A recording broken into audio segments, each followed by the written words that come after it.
اللہ رب العالمین والصلاة والسلام علی سید المرسلین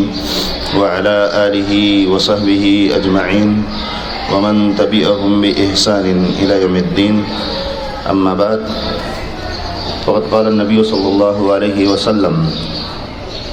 عن ابی ہریرہ رضی اللہ تعالی عنہ قال قیل یا رسول اللہ صلی اللہ علیہ وسلم من ابر قال امک قال ثم من قال امک قال ثم من قال امک قال ثم من قال اباک۔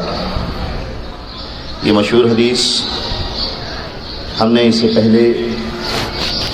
کئی بار سنی ہے اور اللہ رب العالمین کے فضل و کرم سے آج بھی مختصر انداز میں اس کے بارے میں کچھ باتوں کو سننے کی کوشش کریں گے۔ امام بخاری رحمہ اللہ نے اپنی اس کتاب کے اندر الادب المفرد کے اندر اس حدیث کو ذکر کیا ہے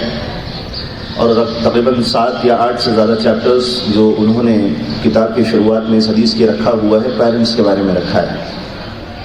تو یہ دوسرا چیپٹر جو ہے اس میں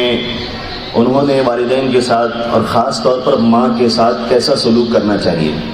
اس بارے میں ایک حدیث کو ذکر کیا ہے۔ باتیں ہم بارہا سنتے ہیں لیکن ان باتوں کے بارے میں اللہ رب العالمین نے اپنے قرآن کی آیت کے اندر ذکر کیا ہے کہ مومنین کو ریمائنڈر دیتے رہو کیونکہ ریمائنڈر مومنین کو فائدہ پہنچاتا ہے۔ اب ہم روزمرہ کی زندگی میں ڈیلی شیڈیول میں کبھی اس طرح کا کام کر جاتے ہیں کہ ماں باپ کی باتوں کو اگنور کر دیتے ہیں اور خاص طور پر وہ پہلو ہماری آنکھوں میں کمزور نظر آتا ہے، خاص طور پر ماں کا پہلو ہماری نگاہوں میں کمزور ہو جاتا ہے کیونکہ وہ نرم مزاج ہوتی ہے، ہمارے ساتھ فرینڈلی اپنے میٹرز کو اور ہمارے معاملات کو سلجھانے کی کوشش کرتی ہے۔ علماء کرام نے اسی لیے اس حدیث کی شرح میں بھی اس بات کو ذکر کیا ہے کہ بچے یا اولاد کہیں نہ کہیں باپ سے ان ساری چیزوں کے سلسلے میں گھبراتے ہیں یا معاشرے کے سلسلے میں گھبراتے ہیں کہ کہیں ایسا نہ ہو جائے کہ سماج ہمیں ٹوکے کہ ہم اپنے ابو کے ساتھ غلط معاملہ کرتے ہیں، لوگوں کو معاملہ جو ملنا ہوتا ہے ابو کا زیادہ ہوتا ہے، لیکن امی کا معاملہ اکثر اس طرح نہیں ہوتا ہے، وہ گھروں سے جڑی ہوتی ہیں، اگر ان کے ساتھ کوئی بدسلوکی ہو یا کوئی معاملہ اچھے سے پیش نہ کیا جائے ان کے ساتھ تو میٹرز کو دبا دیتی ہیں۔ تو اسی لیے علماء کرام نے کہا ہے کہ یہ بھی ممکن ہے کہ اللہ کے رسول صلی اللہ علیہ وسلم نے یہ حکم جو دیا ہے کہ ابو ہریرہ رضی اللہ تعالیٰ عنہ نے اللہ کے رسول صلی اللہ علیہ وسلم سے روایت کی ہے کہ اللہ کے رسول صلی اللہ علیہ وسلم سے پوچھا گیا کہ میرے حسن سلوک یا میرا اچھا معاملہ کسی کے ساتھ ہونا چاہیے تو امی اور ابو میں سے کس کے ساتھ ہونا چاہیے؟ تو اللہ کے رسول صلی اللہ علیہ وسلم نے فرمایا کہ سب سے زیادہ کریشن میں جو اس بات کا حقدار ہیں کہ ان کے ساتھ بہترین طریقے سے بات کی جائے، بہترین طریقے سے پیش آیا جائے، اپنا پہلو یا اپنا اٹھنا بیٹھنا یا اپنے الفاظ کا انتخاب جو ہونا چاہیے بہت نرم ہونا چاہیے۔ سب سے پہلے اس سلسلے میں جو حقدار ہیں وہ مائیں ہیں، ماؤں کا حق اس سلسلے میں بہت زیادہ ہے۔ پھر انہوں نے پوچھا صحابی نے کہ اللہ کے رسول صلی اللہ علیہ وسلم دوسرے نمبر پر کون ہے؟ تو اللہ کے رسول صلی اللہ علیہ وسلم نے پھر فرمایا کہ تمہاری امی ہے، تمہاری امی کے ساتھ ہی تم کو بہت اچھا سلوک کرنا ہے۔ پھر اس کے بعد صحابی نے تیسری بار سوال کیا۔ آپ دیکھیے شوق عمل، اللہ کے رسول صلی اللہ علیہ وسلم کے سامنے صحابی موجود ہیں اور اللہ کے رسول صلی اللہ علیہ وسلم شریعت کی بات بتلا رہے ہیں، تو اگر کوئی چیز اس طرح سے ہو تو ہم کو بھی سیکھنے کی کوشش کرنی چاہیے، 1 بار میں 2 بار میں 3 بار میں جہاں تک گنجائش ہے دین کی بات کو سیکھنا، دور نہیں ہونا چاہیے۔ تو اللہ کے رسول صلی اللہ علیہ وسلم نے تیسری بار بھی امی کا ذکر کیا اور چوتھی بار ابو کا ذکر کیا ہے۔ اللہ کے رسول صلی اللہ علیہ وسلم نے یہاں پر ہم کو والدہ کے سلسلے میں حکم دیا ہے کہ امی کے ساتھ ہمارا جو معاملہ ہونا چاہیے 3 درجہ بہتر، یعنی ہم ابو کے ساتھ جو بیہیویئر، جن الفاظوں کا انتخاب، جو معاملات ابو کے ساتھ کرنے والے ہیں اس سے 3 گنا بہتر طریقے سے ماؤں کے ساتھ، امی کے ساتھ ہم کو پیش آنا چاہیے۔ آپ سمجھ سکتے ہیں کہ کتنی تاکید اللہ رب العالمین نے کی ہے، کتنا زور دیا ہے، لیکن ہم ان ساری چیزوں کو اگنور کر دیتے ہیں، بہت ہلکے میں لیتے ہیں، ماں کی نرمی کا ناجائز فائدہ اٹھاتے ہیں، ایسی باتیں بول جاتے ہیں کہ ان کو تکلیف ہوتی ہے، ان کو رونا آتا ہے۔ انشاءاللہ اگلے درس میں وہ بات رکھی جائے گی کہ ماں کے تعلق سے اللہ کے رسول صلی اللہ علیہ وسلم نے کیا کہا ہے۔ ایک روایت جو ہے عبداللہ ابن عباس رضی اللہ تعالیٰ عنہ سے امام بخاری رحمہ اللہ نے ذکر کیا ہے، لیکن اس کے سند کے بارے میں علامہ البانی رحمہ اللہ نے کہا ہے کہ وہ روایت ضعیف ہے، لیکن اس کی میننگ جو ہے وہ کافی معنی خیز ہے، بہت اہم ہے اور شریعت کی اگر نگاہ سے اس کو دیکھتے ہیں تو اس میں کوئی پرابلم نہیں ہے، میننگ اپنی جگہ پر ٹھیک کہی جا سکتی ہے۔ اللہ کے رسول صلی اللہ علیہ وسلم کی یہ تربیت یافتہ صحابی کہتے ہیں عبداللہ ابن عباس رضی اللہ تعالیٰ عنہما کہ اگر کسی انسان کے پاس، کسی مسلمان کے پاس ماں اور باپ دونوں ہیں، امی اور ابو دونوں ہیں، اور وہ ان کے ساتھ اچھا سلوک کرتا ہے تو اللہ رب العالمین اس کے لیے دروازوں کو کھول دیتا ہے جنت کی، اور اگر وہ دونوں ناراض ہیں تو اللہ رب العالمین ان دونوں سے ناراض ہوتا ہے، اگر وہ دونوں خوش ہیں تو اللہ رب العالمین ان سے خوش ہوتا ہے۔ تو پوچھنے والے نے ابن عباس رضی اللہ تعالیٰ عنہ سے پوچھا کہ اگر وہ ہمارے اوپر ظلم بھی کرتے ہیں تو بھی؟ تو عبداللہ ابن عباس رضی اللہ تعالیٰ عنہ نے فرمایا کہ ہاں، اگر ہمارے ماں باپ ہمارے اوپر ظلم کرتے ہیں تو بھی۔ ماں باپ ظلم نہیں کرتے، موسٹلی یہی ہوتا ہے، کچھ غلط فہمی ہوتی ہے، ایک دوسرے کے درمیان کمیونیکیشن گیپ ہوتا ہے، باتوں کی وضاحت صحیح سے نہیں ہو پاتی، اس کے ذریعے ہو سکتا ہے کہ کوئی معاملہ اس طرح کا ہو جائے، ورنہ موسٹلی ماں باپ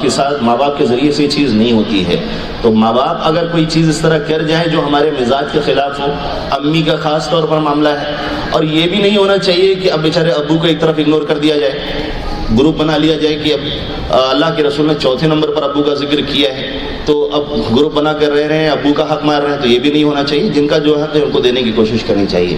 ایک واقعہ اللہ کے رسول صلی اللہ علیہ وسلم نے ذکر کیا ہے اور بہت ہی عبرت نصیحت والا واقعہ ہے، پیغام دیا اللہ کے رسول صلی اللہ علیہ وسلم نے، اور ہم جیسے گناہ گاروں کے سامنے بار بار یہ واقعہ آتا رہتا ہے اور آپ نے سنا بھی ہوگا۔ جریج کا نام آپ نے سنا ہے کہ یہ ایک ایسا بندہ تھا، اللہ کے رسول نے پچھلی امت میں سے ایک آدمی کا ذکر کیا تھا، بہت نیک انسان تھا، اس سے بزنس میں کوئی پرابلم ہو رہی تھی، بزنس نہیں ہو رہا تھا، تو خود اس نے سوچا کہ میں ایسا کام کرتا ہوں، یا کسی سے مشورہ کیا کہ اللہ رب العالمین کی عبادت کے لیے خود کو خالص کر لو۔ یہ زمانے اللہ کے رسول صلی اللہ علیہ وسلم کی پہلی شریعت، اس سے پہلے کی شریعت کا معاملہ ہے، اس شریعت میں اللہ کے رسول نے اس چیز کی اجازت نہیں دی ہے، اس کو اسلام نے رہبانیت کا نام دیا ہے۔ اللہ کے رسول نے فرمایا کہ لا رہبانیت فی الاسلام، اسلام کے اندر رہبانیت نہیں ہے کہ آدمی ساری ذمہ داریوں کو چھوڑ دے اور اس کے بعد چلے جائے پہاڑوں کے اوپر کوئی کٹیا بنائے اور وہاں خالص اکیلے ہو کے عبادت کرے۔ اسلام نے اس چیز کی اجازت نہیں دی ہے۔ اسلام چاہتا ہے، اور اللہ کے رسول نے ایسے مسلمان کی تعریف کی ہے کہ لوگوں کے بیچ میں رہ کر عبادت کرتا۔ تو جریج نے بہت اونچائی پر جا کر، بہت دور الگ جا کر اس نے اپنے لیے ایک گھاس پھوس کا چھوٹا سا گھر بنایا تھا، اور آپ اس کی نیکی کا اندازہ کیجئے گا، ہم اور آپ شاید اس مرتبے تک بھی نہیں پہنچ پائیں۔ جریج کی امی اس کو تلاش کرتے ہوئے محلے میں خبر لگاتی ہے، اور اس کے بعد پھر اس کٹیا تک پہنچتی ہے، اس جھوپڑی تک پہنچتی ہے جو گھاس پھوس کی تھی، آواز دیتی ہے۔ جریج اس کمرے میں اللہ رب العالمین کی عبادت کر رہا ہے، ظاہر سی بات ہے اس زمانے میں موبائل وغیرہ کا مسئلہ تو تھا نہیں، تو اس کٹیا میں، اس گھر میں وہ عبادت کر رہا ہے۔ اب اللہ کے رسول صلی اللہ علیہ وسلم نے حدیث میں ارشاد فرمایا کہ ماں پیچھے سے آواز دیتی ہے، اے جریج۔ اب وہ بندہ کہتا ہے کہ اللہ میں نماز میں ہوں، اب نماز کو کنٹینیو کروں کہ امی کا جواب دوں؟ امی اس دن انتظار کر کے چلی جاتی ہے۔ اب ہونا یہ چاہیے تھا، اور روایت کو ایک طرف ہونا تو یہ چاہیے تھا کہ اس بیٹے کو ماں سے جا کر ملاقات کرنی چاہیے تھی، یا امی کو تھوڑا دیر اور رکنا چاہیے تھا، کھٹکھٹا کر یا جو ملنے کی کوشش کرنا چاہیے تھا، لیکن واقعہ ہے دوسرے دن پھر تشریف لاتی ہے، ماں آواز دے رہی ہیں، ماں بلا رہی ہیں، جریج۔ پھر جریج عبادت کے اندر ہے، اللہ کیا کروں، نماز میں ہوں، پیچھے امی ہے۔ پھر اس دن پھر ماں واپس ہو کر چلی جاتی ہے، تیسرے دن پھر ماں آتی ہے، اور پھر سے ماں آواز دیتی ہے جریج کو، اور جریج پھر عبادت میں لگا ہوا ہے، اتنا کٹ کر دنیا سے اللہ رب العالمین کی عبادت کر رہا ہے۔ اللہ کے رسول صلی اللہ علیہ وسلم نے فرمایا کہ ماں ناراض ہو جاتی ہے۔ ماں کی ناراضگی کتنی بڑی بات ہے، اور اس کے ساتھ حسن سلوک ہونا، اچھا معاملہ کرنا کتنا ضروری ہے، اس روایت کو سامنے رکھیے گا۔ ماں نے بددعا کر دی، تیری موت اس وقت تک نہ آئے جب تک کہ تو کسی گندی جو سماجی جو کیریکٹر میں برے کیریکٹر والی جو خاتون ہوتی ہیں، کوئی لیڈیز ہوتی ہیں، اس کا منہ نہ دیکھ لے، یعنی تو بدنام نہ ہو جائے، اس وقت تک تجھے موت نہ آئے۔ اللہ کے رسول صلی اللہ علیہ وسلم نے ذکر کیا کہ ایسے ہی سوسائٹی میں ایک بدکار عورت، گندے کیریکٹر کی ایک عورت تھی، لوگ اس کا، جریج کا بہت چرچا کر رہے تھے، بہت نیک انسان ہے، تو اس نے چیلنج کیا، میں اس کو گمراہ کرتی ہوں، میں بھٹکاتی ہوں، غلط کام پر آمادہ کرتی ہوں، اس کے کیریکٹر کے ساتھ کھیلتی ہوں۔ ایسے ہی شیطان ہمارے بیچ میں بھی آتا ہے، ہم سب کے بیچ میں، ہم سب کا کیریکٹر برباد کرنے کے لیے اپنی دنیا و آخرت کو خراب کرنے کی کوشش میں لگا ہوا ہے۔ اس وقت پھر جریج کو ناکام پا کر، جریج کے اوپر اپنا کوئی حربہ، اپنا کوئی مقصد کامیاب نہ ہوتا ہوا دیکھ کر، اس نے وہ غلط کام جا کے بکرے اور جانور اس طرح چرانے والے جانور کے ساتھ، جو چرواہا ہوتا ہے اس کے ساتھ، چرواہے کے ساتھ غلط کام کیا، اور اس کے بعد اللہ رب العالمین کی مشیت سے وہ ایک بچے کی ماں ہوئی، اور 1 سال کے بعد، آپ غور کریں کہ 1 سال پہلے ماں نے بددعا دی تھی، تقریباً 9 مہینے کی مدت یا 10 مہینے کی مدت بچے کی دنیا میں آنے کی جو ہوتی ہے، وہ گنہگار بدکار عورت، گندے کام والی عورت جریج کے بارے میں لے کر سوسائٹی میں شور کرتی ہے، دیکھو یہ جریج جس کو تم اتنا پارسا اور نیک اور پرہیزگار اور عبادت گزار سمجھتے تھے، اس کی حرکت دیکھو، یہ بن بیاہی عورت کا، یہ اس بچے کا باپ ہے۔ اب لوگوں نے ایسے میں کچھ سنا نہیں، جریج کو مارنا شروع کر دیا، بہت زیادہ مارا اور اس کی کٹیا کو توڑ دیا، اس کی گھاس پھوس کی جو جھوپڑی تھی جس میں اللہ رب العالمین کی عبادت کرتا تھا ایک اللہ کی توحید کے ساتھ، توڑ کر اس کے گھر کو بکھیر دیا۔ جریج نے پوچھا آخر ماجرا کیا ہے، کس وجہ سے مار رہے ہو تو بتلاؤ۔ جریج سے کہا گیا یہ تمہارا معاملہ ہے، یہ جو غلط حرکت تم نے کی ہے۔ اس وقت جریج نے کہا 1 منٹ رک جائیے، اللہ رب العالمین سے دعا کی۔ آپ اندازہ لگائیے، اللہ رب العالمین سے دعا کی، 2 رکعت نماز پڑھی، عبادت کر کے اللہ رب العالمین سے درخواست کی کہ اللہ رب العالمین تو میری مدد کر، اللہ رب العالمین کے علاوہ دنیا میں کوئی نہیں مدد کرنے والا۔ جریج کی اس دعا سے وہ بچہ جو گود میں تھا اس نے بات کی، ساری بھیڑ کے بیچ میں اس نے کہا کہ یہ چرواہا میرا باپ ہے، جریج میرا باپ نہیں ہے۔ اللہ رب العالمین اپنے نیک بندوں کی مدد اس طرح کرتا ہے۔ ماں کی بددعا اس نیک انسان کے حق میں قبول ہوئی۔ ہم سے تو دنیا میں روتے ہوئے بچے نہیں سنبھالے جاتے، آگ لگی ہو تو ہم سے اللہ کا نام لے کر اسے بجھایا نہیں جاتا، پوری آگ نہیں بجھ پاتی۔ اللہ رب العالمین نے اس بندے کی دعا کو قبول کیا اور اس بچے کو بلوایا۔ اس نیک انسان کا یہ حل،